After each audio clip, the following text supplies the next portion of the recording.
ये unit number 4 सी 310 आपका जो अर्थक्वेक वाला सब्जेक्ट है उसके लिए आपका एक टॉपिक है भूकंप रोधी निर्माण। इसको अगर इंग्लिश में कहें तो हम कहेंगे अर्थक्वेक रेजिस्टेंट कंस्ट्रक्शन, यानी कि अगर मुझे अर्थक्वेक को के प्रभाव को रोकना है कंस्ट्रक्शन में तो उसके लिए मुझे किन किन चीज़ों का ध्यान रखना चाहिए।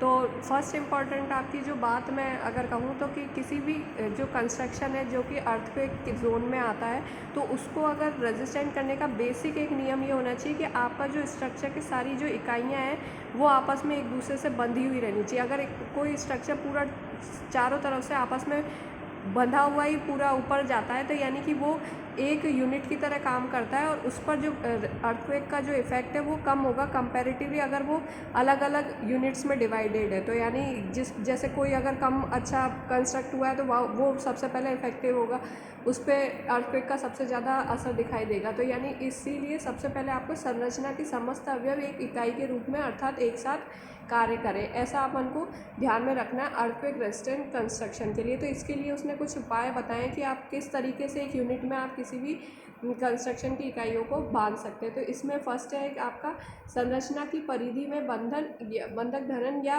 प्रबलन का उपयोग किया जाना चाहिए। तो प्रबलन यानी क्या होता है, अपना रेनफोर्समेंट होता है। तो अपन को पता है कि रेनफोर्समेंट का जो निर्माण होता है वो बिना रेनफोर्समेंट वाले जो निर्माण है उससे कई गुना ज़्यादा बेहतर होता है।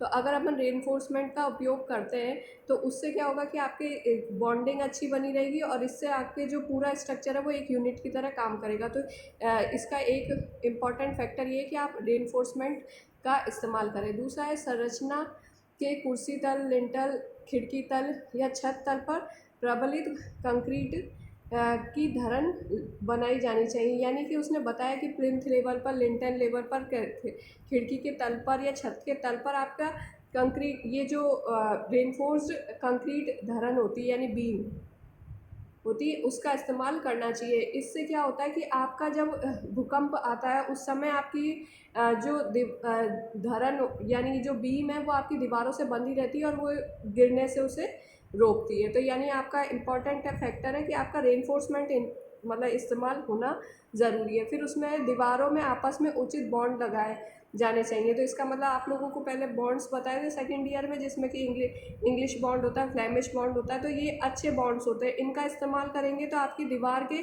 गिरने के जो चांसेस है वो कम हो जाएंगे। फिर अनुदैर्ध्य किनारों तो इसे लॉन्गिट्यूडनल एज कहते हैं में प्रबलन ध्यानपूर्वक लगाना जाना चाहिए, जिससे कि संरचना में मरोड़ वहन क्षमता यानी इसकी टॉर्शन पावर जो है वो इंक्रीज हो जाती है। तो यानी कि आपके जो एजेस पर लॉन्गिट्यूडनल एजेस पे जो आपका आप रेनफोर्समेंट लगाते हैं वो आप अगर ध्यानपूर्वक लगाते हैं तो इससे उसकी टॉर्शन की जो बियरिंग कैपेसिटी वो इंक्रीज हो जाती है। फिर छत क्षेत्रीय जलवायु के अनुसार बनाए जाने चाहिए, यानी कि जैसा आपका एनवायरनमेंट है या जिस जोन के अंदर आप लोग का एरिया आता है या कंस्ट्रक्शन का एरिया आता है उसके अकॉर्डिंग छत का निर्माण करना चाहिए और छत का जो भार होना चाहिए वो कम से कम होना चाहिए।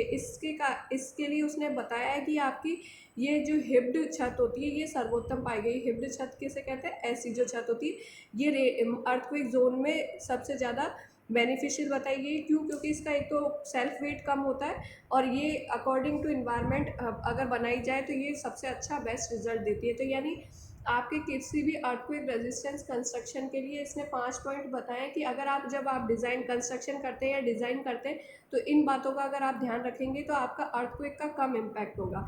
फिर उसने ये 4 विशेषताएं आपके अर्थक्वेक कंस्ट्रक्शन की 4 विशेषता होनी चाहिए। एक तो उसने बताया कि श्रेष्ठ संरचनात्मक अभिविन्यास, अगर इसे इंग्लिश में कहें तो वो कहेंगे गुड स्ट्रक्चरल कॉन्फ़िगरेशन। तो इसका मतलब ये है कि आपके आकार, आकृति व भार वहन संरचनात्मक पद्धति जो ज़मीन की बियरिंग कैपेसिटी है वो सहन करने लायक होने चाहिए। यानी कि आपको आकार, आकृति, भार इन सब का बहुत मतलब प्रॉपर रेशियो का इस्तेमाल करना चाहिए ताकि आपकी जिस ज़मीन के ऊपर ये बनाए जा रहे हैं उनकी बियरिंग कैपेसिटी में वो आए। तो यानी कि आपको श्रेष्ठ संरचनात्मक अभिविन्यास का इस्तेमाल करना चाहिए। उसके बाद उसने कहा है कि पार्श्विक सामर्थ्य यानी लेटरल स्ट्रेंथ भी आपके जो स्ट्रक्चर है उसकी अच्छी होनी चाहिए, क्योंकि जो लगने वाला जो फोर्स होता है वो क्षैतिज में होता है। अर्थक्वेक का जो इफेक्ट होता है वो क्षैतिज में ज़्यादा होता है। तो यानी आपका जो आप कंस्ट्रक्शन कर रहे हैं या जब आप उसकी डिज़ाइन कर रहे हैं तो उसमें आपको लेटरल जो स्ट्रेंथ है उसको अच्छी बनाए रखना है। फिर उसके बाद में अगर मैं थर्ड बात है तो वो है पर्याप्त कड़ापन, इसे इंग्लिश में कहेंगे एडुकेट स्टिफनेस, यानी आप जो भी बॉन्ड बनाते हैं किसी तरीके का रेनफोर्समेंट प्रोडक्ट, तो उनको प्रॉपर स्टिफ या उनको प्रॉपर टाइट होने चाहिए स्ट्रक्चर, ऐसा नहीं होना चाहिए कि किसी जगह से लूज हो रहा है, तो इससे फिर वो भूकंप का जो उसका रेजिस्टेंट है वो कम होता जाएगा। फिर उसके बाद में नेक्स्ट है उत्तम तन्यता, इसे इंग्लिश में कहेंगे गुड ड्यूरेबिलिटी, यानी कि आपके स्ट्रक्चर में जो या काम लिए जाने वाले मटेरियल या जो भी इक्विपमेंट है वो सारे आपके गुड ड्यूरेबिलिटी के होने चाहिए। इससे आपका जो अर्थक्वेक रेजिस्टेंस कंस्ट्रक्शन है वो ज़्यादा समय तक इस्तेमाल किया जा सकता है और उसका जो अर्थक्वेक का इम्पैक्ट है उसे कम किया जा सकता है। ऐसा होता है कि आप जितना भी ध्यान रखें लेकिन कुछ ना कुछ नुकसान होगा, लेकिन फिर भी उस नुकसान को कम करने के लिए अपन को इन बातों का अगर अपन सही से इस्तेमाल करते हैं तो आपका अर्थक्वेक रेजिस्टेंट कंस्ट्रक्शन किया जा सकता है। तो ये आपका एक टॉपिक है जो कि कंप्लीट कर दिया।